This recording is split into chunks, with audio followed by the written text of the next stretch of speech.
Hello, fellow trainers. Sit down and let me tell you a little story. Once upon a time, young Mirth thought that having legendary Pokemon was all that it took to win games.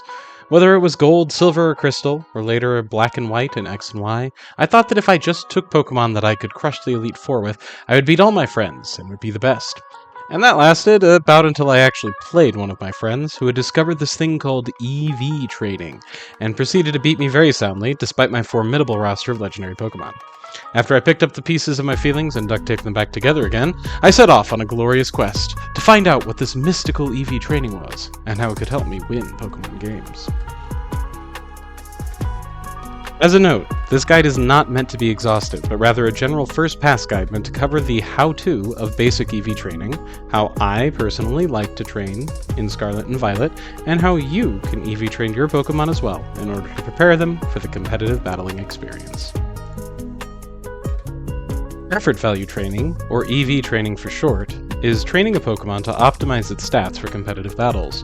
Pokemon, as you use them, gain two types of experience. One is a Pokemon's normal experience that determines its level, while the other is what are called effort values. When a Pokemon in your party knocks out another Pokemon during normal gameplay, so not Terra raids or online play, that Pokemon in your party receives one or more effort points corresponding to one of its stats. The effort points received are determined by the Pokemon that you knock out in battle. Once you have accumulated 4 EV points in a particular stat, that stat is raised by 1 point at level 100. While at lower levels you'll see the stat rise, but you won't necessarily see it go up at a perfect 4 EVs to 1 stat point ratio. For maximum utilization, plan on a 4 EV points to 1 stat ratio though. Each stat has a maximum number of points that can be put into it. In Scarlet and Violet, the maximum number for a single stat is 252 points, which translates into 63 points in that stat. Overall, a Pokemon can have 510 points put into it, spread out over all of its stats. This means you can maximize 2 stats or create more complex breakdowns that put a little bit into every stat. If you are just starting to EV train, I generally recommend maximizing 2 stats until you are comfortable with the process. Most Pokemon you knock out will give 1 EV in a particular stat, some will give 2 EVs, and still others will give 3 points. Personally, I prefer to farm the single EV point Pokemon.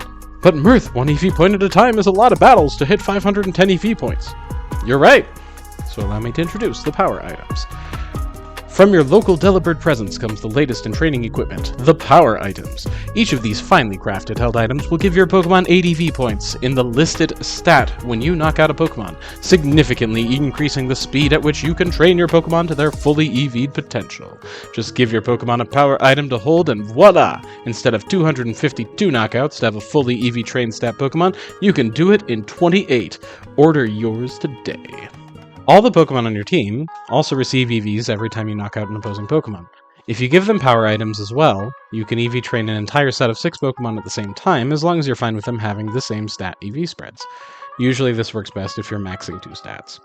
Personally, I like to do my EV training on Pokepath in South Province, along the stream that runs between the Pokepath and Los Platos. On Pokepath, the Lechonk gives health EVs, as do the Azurill along the stream in the South Province.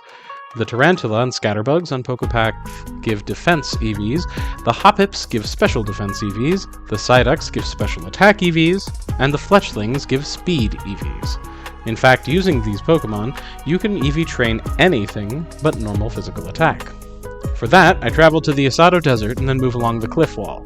In the Asado Desert, I look for the very common Rufflet, as they each give attack EVs. Please note, if you're EV training a particular stat, you only want Pokemon in your party that you want to receive that EV training.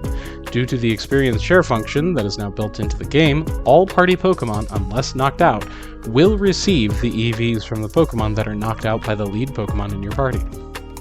Once you finish your EV training, it's time to complete the optimization of your competitive Pokemon by adjusting the nature and undergoing hyper training.